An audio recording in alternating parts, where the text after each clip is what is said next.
Fenomena judi online di Indonesia ternyata tidak hanya digandrungi oleh masyarakat biasa saja.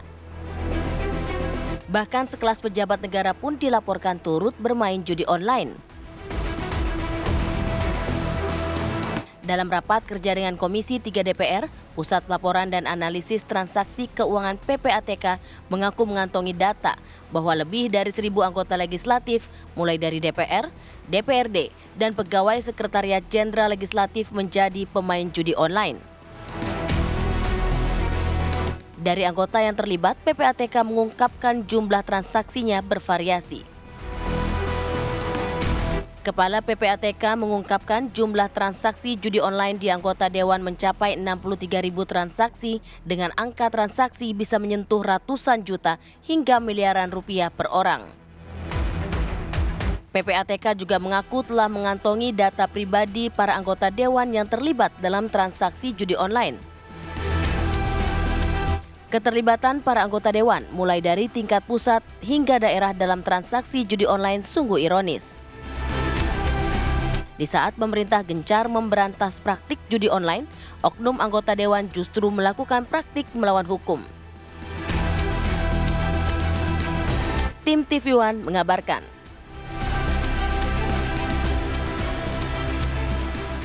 Di kuartal pertama saja di tahun ini kami menemukan transaksi sebesar 101 triliun lebih terkait dengan judi online. Nah, jumlah transaksi yang kami analisis secara keseluruhan sudah mencapai 400 juta transaksi. 400 juta transaksi. Di tahun ini saja sampai kuartal 1 kami sudah lebih dari 60 juta transaksi. Untuk sampai bulan ini saja kami menemukan lebih dari 60 juta transaksi. Nah, pertanyaan apakah ini terkait dengan semua kalangan? Ya, kami bahkan tadi Pak Johan Budi gimana sih detailnya ya kita seperti yang sudah disampaikan Ketua Tim Satgas kemarin Bapak Menko Polhukam, bahkan kita sudah memotret sampai kepada kecamatan, sampai kepada desa. Jadi kita sudah paham di provinsi mana saja paling banyak, lalu kemudian di Dati 2 mana saja paling banyak, lalu kemudian gender juga kita sudah punya, profesinya sudah ada, dan sampai ke tingkat desa. Dan bahkan profesi-profesi sudah kita petakan, sampai tadi Bapak menyinggung masalah wartawan dan segala macam. Nah, pertanyaan terkait dengan, ya pertanyaan apakah profesi, ini kita bicara profesi ya, seperti Bapak Pak Habibur Rahman tadi, apakah ada legislatif pusat dan daerah? Ya, kita menemukan itu lebih dari 1.000 orang, lebih dari 1.000 orang. Ya. Pak, jadi gini Pak Ivan, ya. Kan datanya ada nih Pak. Ya. Datanya ada, profesi legislatif datanya ada. Ya. Mungkin terkait DPR RI, kan kita ada MKD DPR. Ya. Saya anggota MKD juga Pak kebetulan. Di sini ada Pak pimpinannya, ada nggak? Ya, kita minta tolong dikasih aja ke MKD Pak, biar kita bisa lakukan penyikapannya seperti apa nanti. Ya. Bikin geleng-geleng kepala ya, wakil rakyat kan sebagai contoh ya, tapi ternyata malah terjerat judi online. Saya mau ngomong speechless tadi ya. Jumlahnya ribuan lebih anggota legislatif baik di DPRD maupun DPR. Nah, bagaimana kemudian sejauh mana nanti MKD Mahkamah Kehormatan Dewan akan menindaklanjuti hal ini, dan apa sih sebenarnya bagaimana peran dari terduga anggota Dewan yang bermain dalam judi online ini? Nanti kita bahas bersama para narasumber. Sudah hadir di studio ada Bang Sebastian Salang selaku pendiri Formapi, Forum Masyarakat Peduli Parlemen Indonesia. Selamat pagi. Selamat pagi. Pagi. Dan kita juga sudah terhubung bersama dengan Bang Trimedia Panjaitan selaku anggota Komisi 3 DPR RI fraksi PDIP. Selamat pagi Bang Trimedia. Bang Trimed, selamat pagi. Ya, selamat pagi Mbak. Baik, saya langsung ke Bang Trimedia kalau begitu. Bang Trimedia dari MKD, akan sejauh mana nanti akan menindaklanjuti? Kalau kita lihat kan ini kabarnya tidak butuh laporan lagi, akan langsung bertindak tanpa adanya laporan. Nah, sudah sejauh mana tindakan dari MKD sejauh ini, Bang? Pertama, kita masih tetap berharap adanya laporan dari PPATK kepada MKD sebagaimana disampaikan oleh Pak Habibur Rahman rapat kemarin itu ya 2 hari yang lalu. Yang kedua, sampai tadi sore, kemarin sore saya cek ke Kepala Sekretariat MKD, belum ada surat dari PPATK kepada MKD. Mudah-mudahan hari ini ada, tapi kalau tidak ada, kita sudah merencanakan mengundang PPATK hari Rabu tanggal 3 Juli minggu depan jam 10, Mas. Oke. Jadi sejauh ini masih menunggu surat, artinya yang disebutkan data-data nama, alamat, itu belum diterima oleh MKD? Belum. Surat resmi sebagaimana disampaikan pada saat rapat dengan Komisi 3 sampai kemarin tutup kantor belum. Mudah-mudahan hari ini hari Jumat sudah diberikan kepada kita sehingga hari Senin kita sudah bisa melakukan rapat internal, Mas. Karena ini kan menyangkut orang, dan kalau kita melakukan tanpa menunggu laporan, melakukan investigasi tentu memerlukan waktu ya.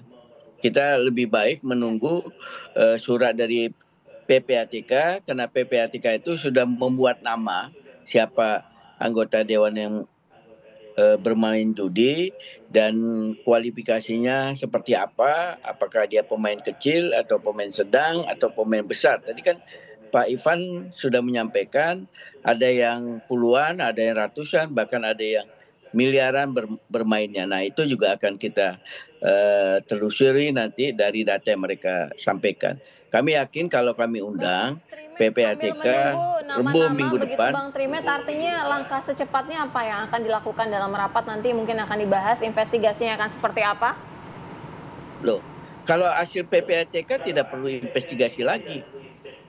Ya, hasil PPATK kan sudah matang. Paling tidak langkah selanjutnya dari MKD begitu.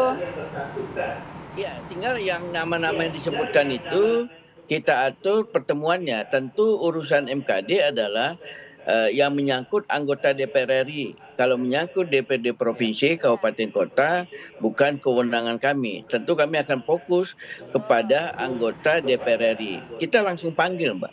Kalau seandainya hari Rabu Pak Ivan PPATK memenuhi undangan MKD, kita juga mengelaborasi apa yang disampaikan oleh Pak Ivan dalam rapat dengan Komisi 3, karena mayoritas anggota MKD ini adalah Komisi 3, sehingga gampang nyambungnya dan kita bisa juga langsung memanggil setelah itu.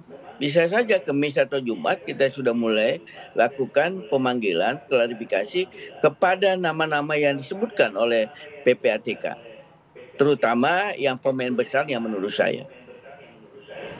Oke, masih dicari tahu kemudian nama-namanya, apakah dia pemain kecil atau besar. Tapi kok sepertinya Bang Sebastian, kalau saya lihat tadi melihat perputaran uangnya sampai agregatnya 25 miliar untuk di anggota dewan ini, kok rasanya sulit untuk membayangkan hanya sekedar bermain begitu. Apakah ada dugaan lain dari Formapi mengenai hal ini?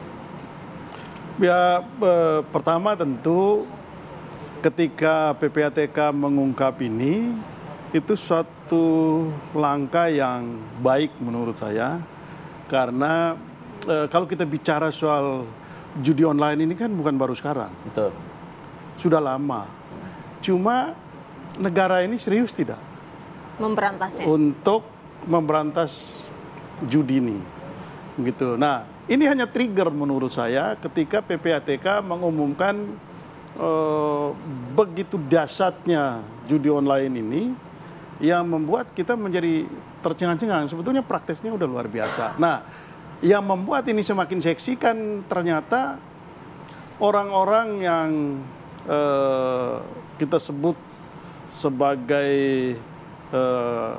wakil rakyat itu terlibat. Dan dari angka yang dimunculkan itu kan cukup fantastis. Ya.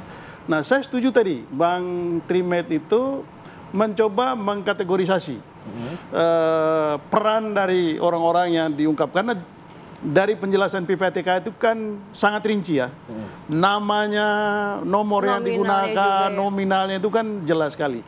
Jadi selain kategorisasi dia pemain kecil, sedang atau menengah, tapi lebih dari itu jangan-jangan ada bandar juga di situ. Itu penting sekali menurut saya supaya diungkap lebih jauh, agar gini, kalau MKD ini serius memberikan sanksi, ini pintu masuk untuk melangkah lebih jauh agar proses hukum berjalan. Selain proses hukum berjalan, itu juga untuk mengungkap sebetulnya seberapa rusaknya judi online ini dan melibatkan aparat-aparat sampai sejauh mana. Baik, Bang Sebastian, kita tanyakan nanti ya ke Bang Trimet bagaimana dengan MKD, seberapa seriusnya untuk memberantas tuntas. Tapi dijawabnya nanti usai jeda, kami segera kembali.